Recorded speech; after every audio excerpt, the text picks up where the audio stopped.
From 12,000 to 10,000 BCE, Anatolia, also known as Asia Minor, transitioning from the late Paleolithic to the Mesolithic period.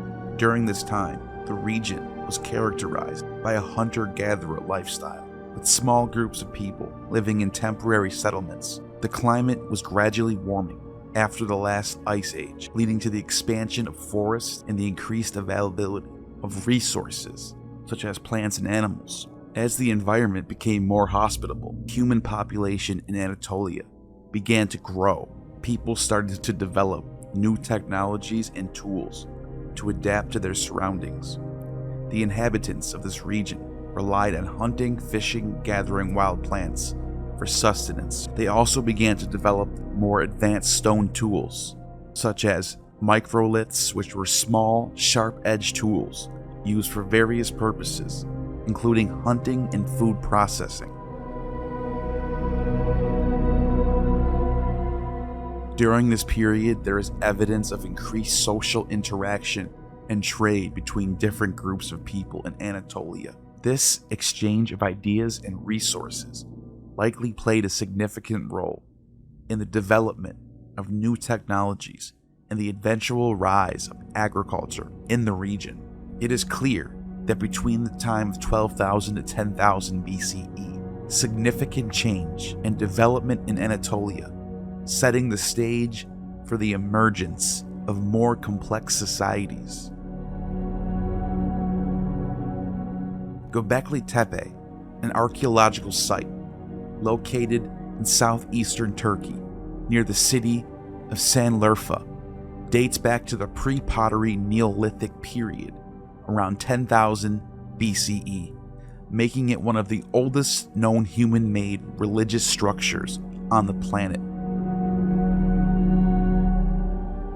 Gobekli Tepe consists of several circular and oval-shaped stone enclosures, with the largest measuring about 30 meters in diameter. The site is notable for its T-shaped limestone pillars, some are which up to 5.5 meters tall and weigh up to 20 tons. Many of these pillars are decorated with intricate carvings of animals, such as foxes, snakes, scorpions, birds, and other abstract symbols.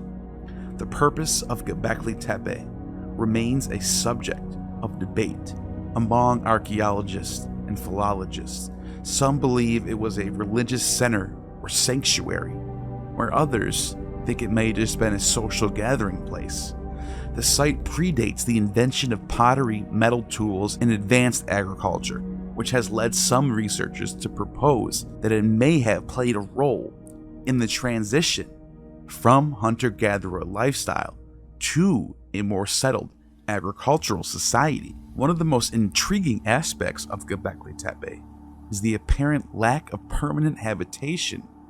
There is little evidence of houses or domestic structures, suggesting that the site was not a permanent settlement, but rather a place visited periodically for religious ceremonial purposes, similar to what we see at Stonehenge.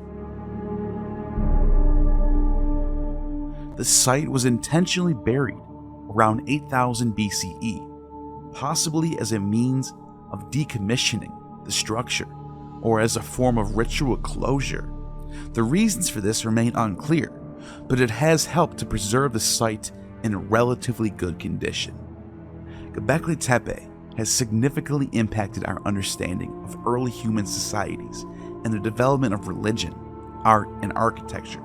Its discovery has challenged traditional theories about the origins of civilization and has raised new questions about the role of religion and ritual in the lives of prehistoric people.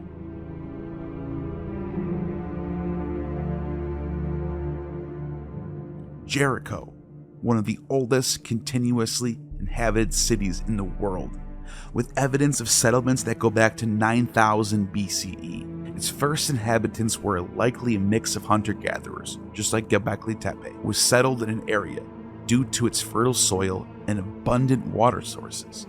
These early inhabitants would have lived as simple mud brick houses and relied on agricultural hunting and gathering. Over time, this settlement grew and developed, eventually becoming the fortified city that we know today. However, a more advanced city or palace known as Knossos in Crete, which has evidence of people living there going back to 7000 BCE. This may be the first real city in the world. Now, Knossos would not have existed as the ancient Minoan palace that we know of today. However, it does have evidence of some sort of building structure located where the palace was built, which means that Knossos as a city can be traced back to 7000 BCE. The Minoan civilization, which was centered on the island of Crete, did not emerge until 2700 BCE. However, in 7000 BCE, the area was inhabited by Neolithic communities who practiced agriculture, and these are the people that Homer talks about that are called the Pelasgians.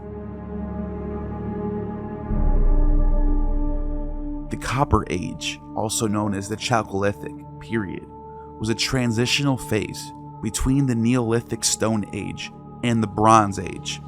It is generally dated between 4500 and 3300 BCE. During this time, human societies began to use copper tools and weapons in addition to stone. The Copper Age was marked by significant advancements in technology, agriculture, and social organization. As people learned how to smelt and work with copper, they were able to create more efficient tools and weapons, which in turn allowed for the more productive farming and hunting. This led to an increase in food population, supporting larger populations than the growth of settlements, which came with the growth of art and ideas, which led to religion. Trade networks expanded during the Copper Age as the communities sought to acquire copper and other valuable resources. The exchange of goods and ideas facilitated the spread of new technologies and cultural practices across different regions. Medicines were traded. Metallurgy also had a profound impact on social structures as a specialized craftsman emerged to produce copper tools and weapons. These skilled artisans often held a higher status within their communities, reflecting the growing importance of metalworking in Copper Age societies. Ritual practices continued to play a central role in the lives of Copper Age people. Megalithic structures such as Stonehenge in England and the Gantija temples in Malta were constructed during this period, demonstrating the sophisticated engineering skills and religious beliefs of these ancient societies.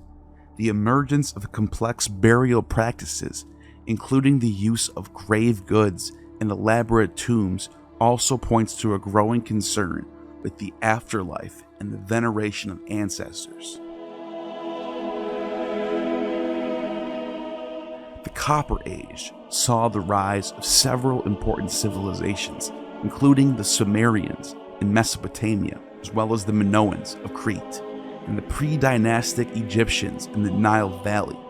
These early societies developed complex political systems, monumental architecture, and sophisticated art and writing systems, laying the groundwork for later Bronze Age civilizations to follow.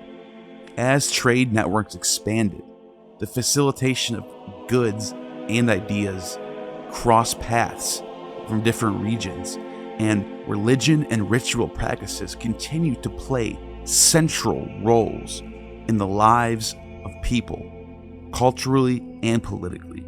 The influence of the Proto-Indo-European pantheon on Vedic and Greco-Roman mythology, as well as the early Sumerians and pre-dynastic Egyptians, can be traced back to this transformative period in human history.